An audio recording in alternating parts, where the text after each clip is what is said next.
So the way I approach these one-to-ones, Pierre, is typically, within BNI, as you know, it's all about sort of how we can, I guess, get to know a little bit more about one another as business people, how we get to know to like each other and to trust each other so that we can actually pass each other referrals, which are genuine opportunities to do business. So the question I'm asking everybody right now is, how is this current situation affecting you and your business, and what have you done to kind of respond to it effectively so that you can continue to add value to your clients, but do it in a way that kind of works really in this current world? What's going on in your world right now? Well, thanks. First of all, a lot of our customers have shut because we're in the leisure and retail industries. So we've had 1 or 2 projects where things have been closed down and we've managed to get in there and do those, but they're not a priority at the moment until everybody understands. So we do have some reactive work for places like care homes, and that has continued a little bit. But what it's illustrated to us is we need to change our market, change the people that we're marketing to, the markets that we feel that we can add value to. So we've looked at sort of the domestic market. We do bits and pieces there, but we think that that's something we can push a lot harder at. The sort of the logistics market and convenience food store for warehousing and distribution, and then also sort of funeral parlours and mortuaries, things like that. Mm-hmm. So that's where we're sort of starting to move towards now. Okay, so if we take let's choose the domestic market to look at to start with there. So, I mean, I guess with what you guys do in terms of like putting air conditioning into different environments and indeed sort of temperature control within different environments. I suppose there's quite a lot to go at. I mean, the sun is shining outside there right now, so it's beating down. But go to yesterday, and actually I was freezing in my room. So I mean, there's a lot of people working from home. So I suppose that kind of changes up what it is they need to have from their temperature control in the house. I suppose radiators and opening windows are not just enough these days, right? Yeah, and you made a great point. This time of year, spring, autumn, the weather is so changeable. So obviously, like everybody else, we have a boiler system, so central heating, and that's great for the whole house. But at the moment, Caroline's working downstairs in the dining room, and I'm working upstairs in the office. And we don't necessarily want the heating on throughout the entire house, just where we're working, until the morning or the evening. So that's great from a heating point of view. Also, where my office is, it's on the front corner of the house and the sun comes around the back. So it gets very, very cold. In fact, we had some damp issues.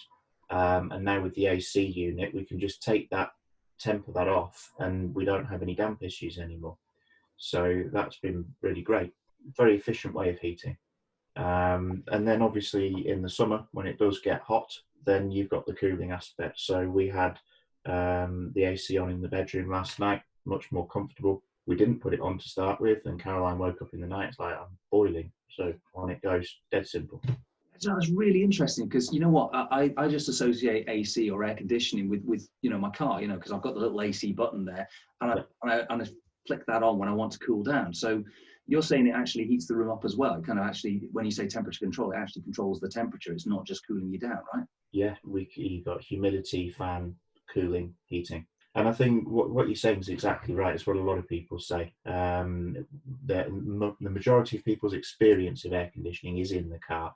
And then obviously you've got the heaters, which are using waste energy from the engine, so you don't need an additional system to that. For cooling, yes, you can open the windows, sunroof, all that kind of thing, but to get a proper control, you have your air conditioning, and that's fairly standard now, obviously, in cars.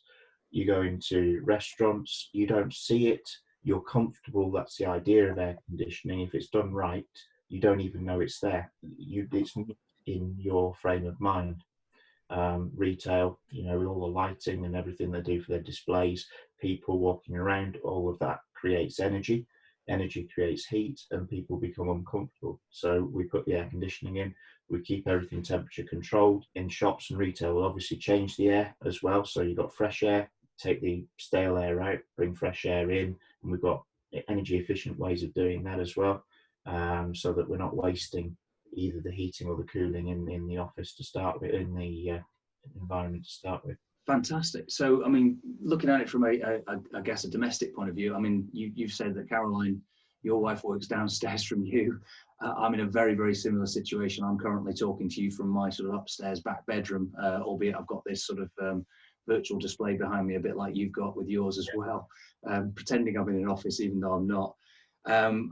My wife, Faye, she's in a garage conversion. We've converted half the garage over to basically be her studio. The problem we've got in there, and I'm getting quite excited now because actually genuinely we've got a real problem with the fact that she spends half the time with the door open because it's so bleeding hot in there. And the other half of the time she's freezing cold. And it's genuinely a major issue.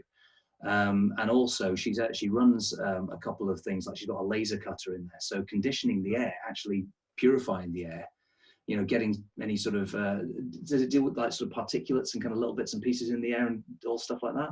Yeah, there are a couple of different options. So they all come with filters as a standard. So particle filters, so that'll take the larger stuff out. In domestic environments, generally it's things like human hair, cat hair, stuff like that. But then within a lot of them, they've got a small electrostatic filter as well. So without getting too technical, basically it'll attract positive and negative particles to different sides. So add a hygiene element, it'll add a more structured particulate filter element. So it'll help with things like that. We can also get the carbon filters to help with any odors and things like that. And depending on the environment, not necessarily for that one maybe, but we can again incorporate a more domestic level fresh air ventilation system, heat recovery unit. And we work with manufacturers as well that do air cleaning elements to that, because we go from all the way from sort of kitchen ventilation systems where you've got grease and airborne particles and all carbon and all that kind of rubbish, through to care homes and what have you, where we can put sterilizers and things like that into it. So, I mean, it's funny, you just mentioned cat hair and dog hair and things like that. My nephew he suffers with allergies really, really badly. Right now, this time of year, they can't open a window because it's hay fever season, you know, yeah. So does it deal with stuff like that as well, or? There's two sides to the air conditioning. I mean, when you have air conditioning, you don't generally want to open the windows and things too much because you want to control the air that's in that environment. So from that point of view, it actually might be a good solution because you can leave the windows closed and control the air temperature. But yes, if you do have fresh air coming into the building, the filters will help with those kinds of things. I just wanted to pick up on your point about the garage conversion as well. I'm certainly not trying to sell you anything, but garage conversions, a lot of people now are working from home with sideline businesses. So it might be a nail technician or a hair and beauty therapy, or it might be just a home office. And a lot of people now are selling these sort of garden rooms and home garden offices and doing garage conversions or converting parts of their house. And this is quite a great way of providing both that heating and cooling side of the temperature control. Also, you don't need large power installations. You don't need to extend radiators or plumbing systems. You don't need to overextend boilers, put too much capacity in there. Have a very dedicated system to that one specific space. I think based on what you're telling me there, I can think of at least 4 people off the top of my head that I can refer you to. Absolutely wonderful. Thank you very much indeed for that. That was really, really insightful.